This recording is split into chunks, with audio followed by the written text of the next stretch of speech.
We are talking with country music legend Mr. Gene Watson. He's coming to the Harvester Performance Center in Rocky Mount Saturday, November 18th.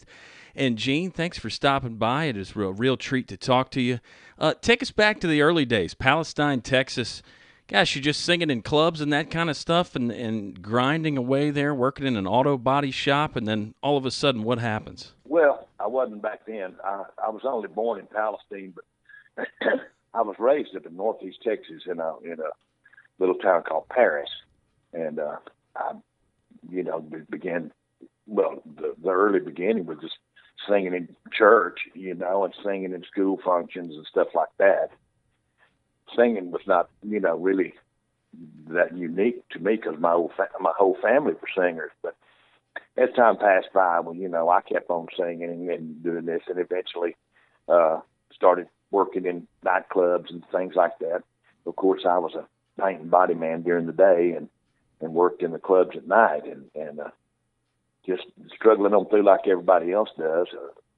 Moved down here to the Houston, Texas area and recorded, a small independent song back in the 60s, like 62, and had a couple of records out back there and then kept on working. In 1975, I was approached by a couple of guys that liked the way I sang and asked me would I like to go to Nashville for this recording. And of course, that's how it first started out. It was actually 74. We recorded 11 Hot Afternoon, and then Capitol Records signed me in 1975. So then it's been boogie on the road ever since.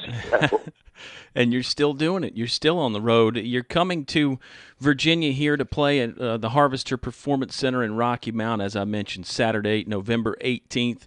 What keeps you going? I mean, you've been in music for 50-some years now. You've been on the road, like you said, for a long time. It's got to be still fun, right? Well, yeah, you couldn't do it if it wasn't fun. And of course, it makes it all that more easy to, to make a living. I mean, when you're enjoying yourself. But, the fans make it all happen. They're the ones that control your destiny. I mean, what you make, what you don't. And I've been in it 50-odd years, and I've been up and down and everywhere in between.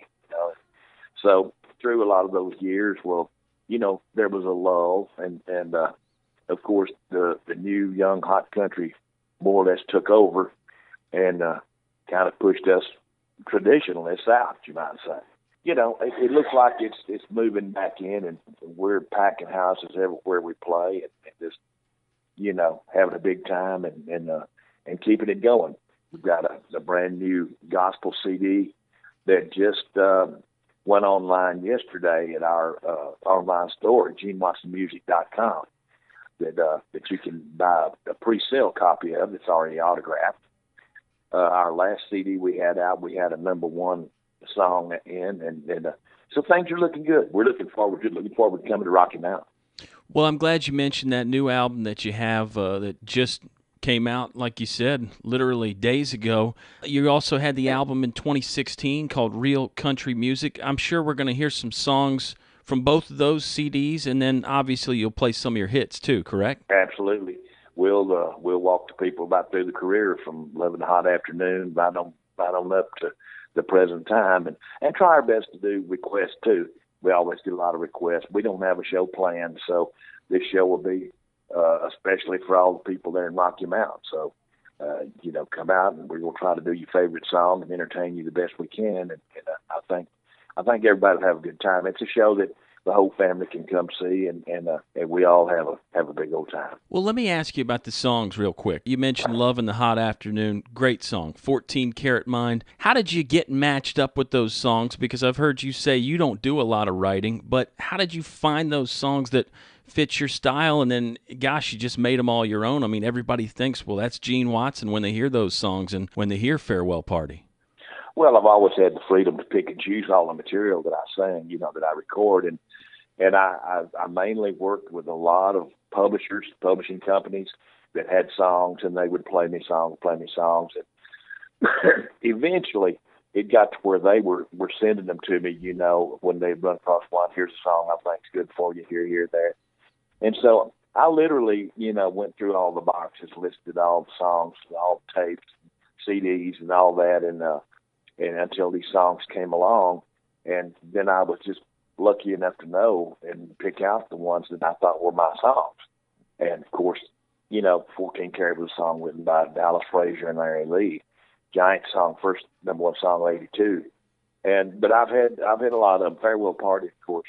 I knew that was a great song for years and years, even before I got a major recording contract written by Lawton Williams. I used to do it in clubs before I ever dreamed of recording. And so it's just when songs, when they stick with you, when you know they're your songs, and you think that you can tell someone's life story or something's happened to them or something like that, that's when you get their attention. And I think I've been fortunate in pretty much achieving that throughout my career.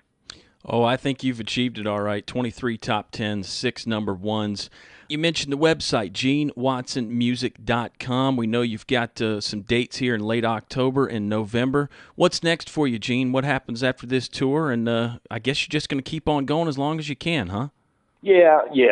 I have no thoughts of retiring at this time. As long as I'm feeling good and I'm able to do the show and satisfy the people, we're going to be out there running the roads. So we just, we're booked out of Nashville. I recorded Nashville, all my operations out of Nashville. And of course I live down here in Texas. So I just, me and the band, we keep the bus, up at a certain place in Northeast Texas, and we all converge on the bus, get on and take off. And shoot, when these dates are done, we hope we got some more lined up. And the people have been fortunate, we've been fortunate enough for the people to keep us coming back and everything. We've had a good year so far, and we plan on keeping on going right on through. Well, Gene, we hope you do. We love you here in Virginia. We play you all the time on our radio station. It's been a real treat to talk to you. Gene Watson, he's in concert in Rocky Mount at the Harvester Performance Center Saturday, November 18th. Thanks so much, Gene. I appreciate it, Kyle. Thanks for taking time to talk to me.